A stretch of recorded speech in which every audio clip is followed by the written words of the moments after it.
Shalom, Bapak Ibu Saudara yang terkasih dalam Tuhan.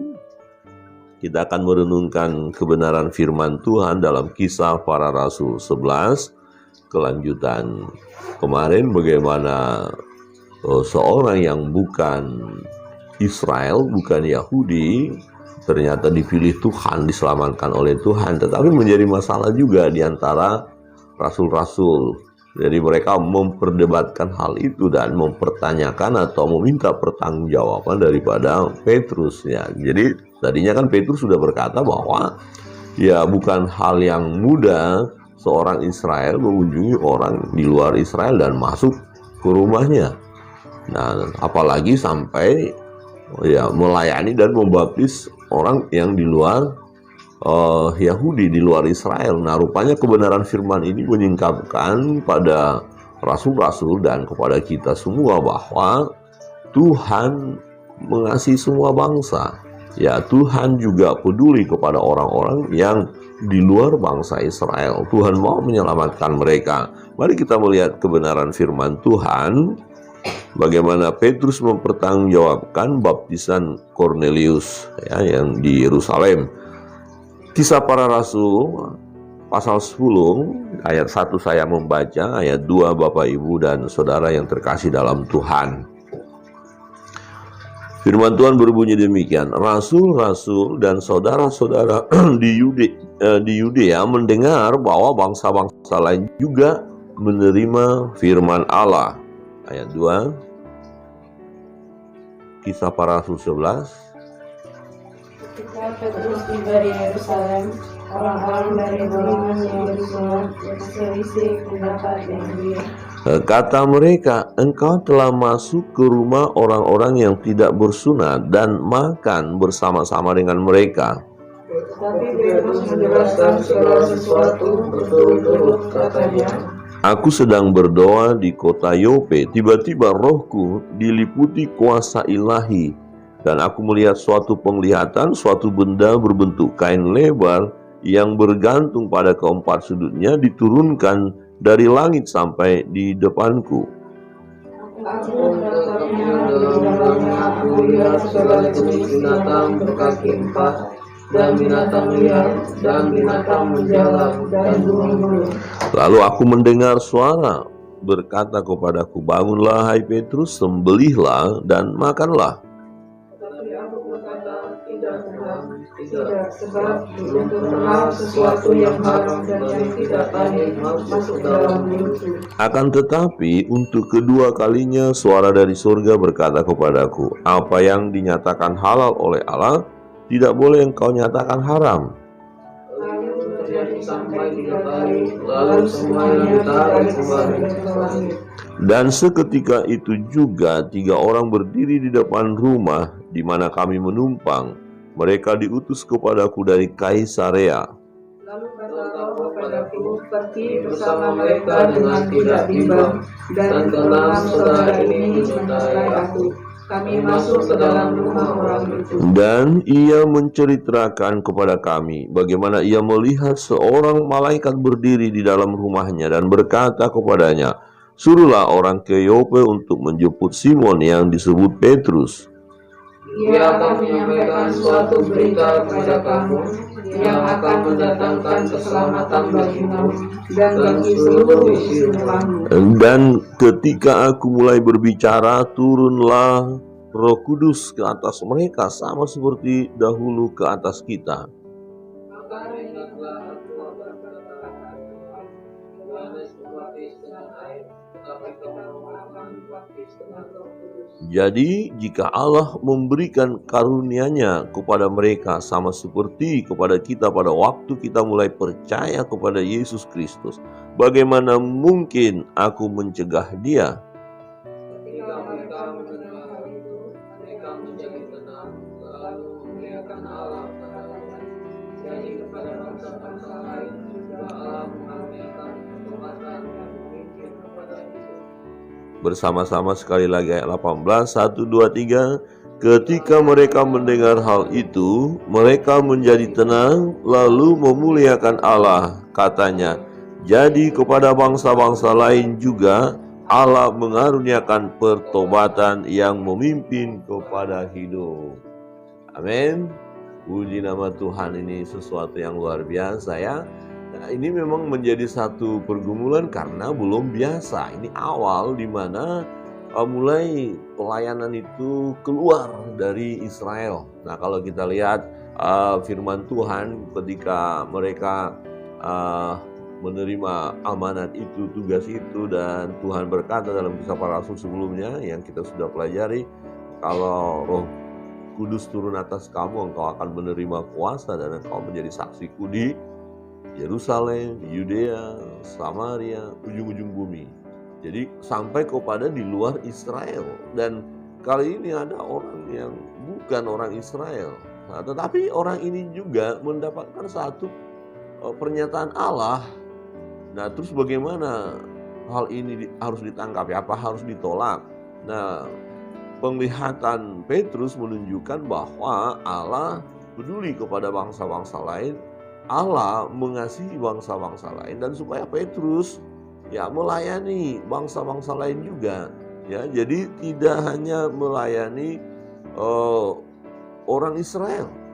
Jadi ini langkah awal di mana mereka mulai ya keluar dari lingkungan Israel, dan yang lain menjadi satu pertanyaan ya, menjadi satu pergumulan. Kok kenapa Petrus pergi ke orang-orang di luar Yahudi, di luar Israel? Nah, jadi mereka menganggap ini Petrus sudah melanggar. Nah, memang Petrus juga awalnya kan begitu. Bagaimana mungkin dia pergi kepada orang yang bukan orang Israel? Tapi karena Tuhan yang nyatakan, bahkan dikatakan sampai 3 kali pernyataan itu, jangan mengharamkan apa yang dihalalkan oleh Tuhan. Ya, nah petunjuk ya. Jadi bagaimana penglihatan itu?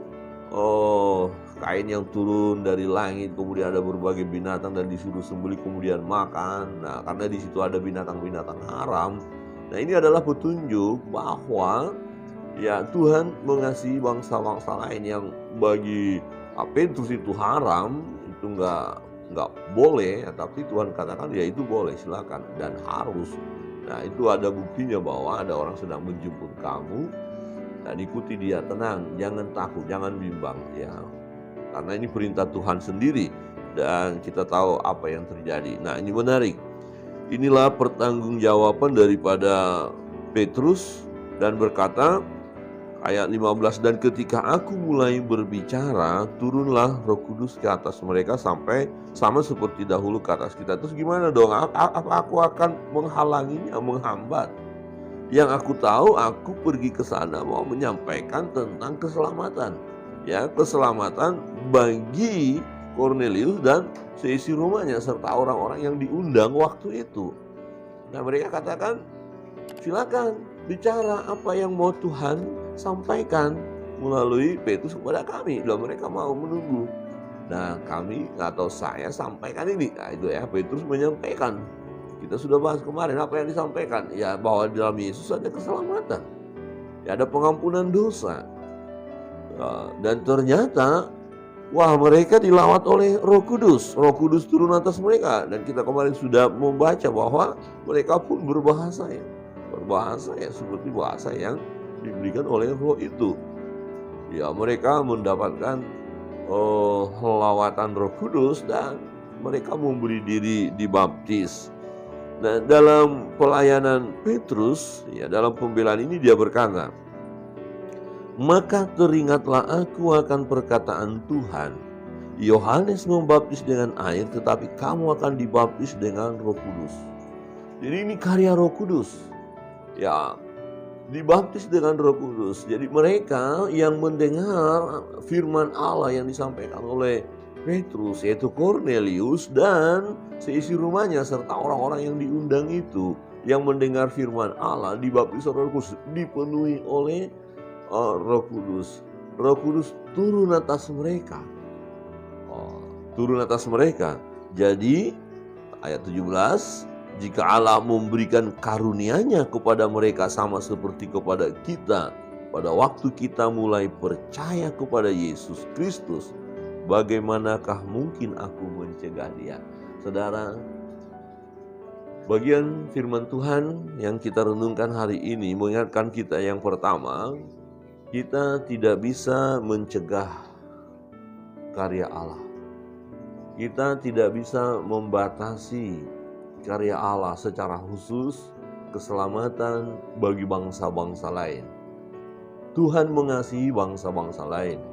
Tuhan bergerak untuk terus mau menyelamatkan orang-orang yang berdosa dengan memakai hamba-hambanya, dengan memakai umat pilihannya, dengan memakai orang percaya, dengan memakai Bapak Ibu, Saudara sekalian, dan memakai saya.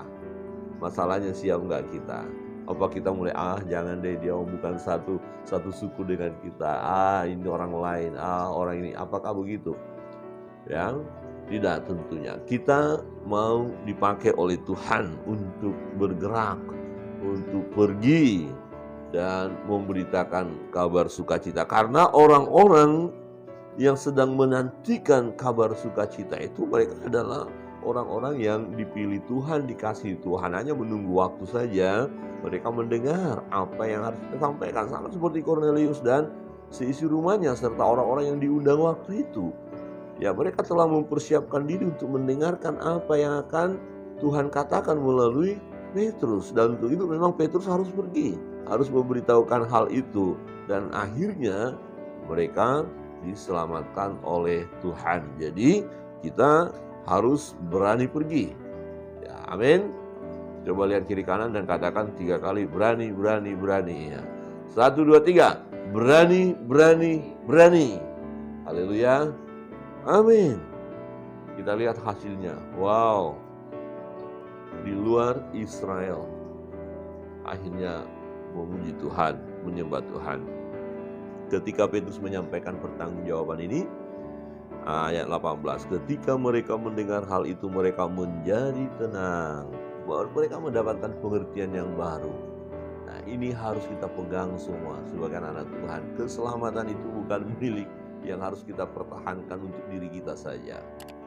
Yang penting saya selamat, yang lain tidak mau tahu, bukan?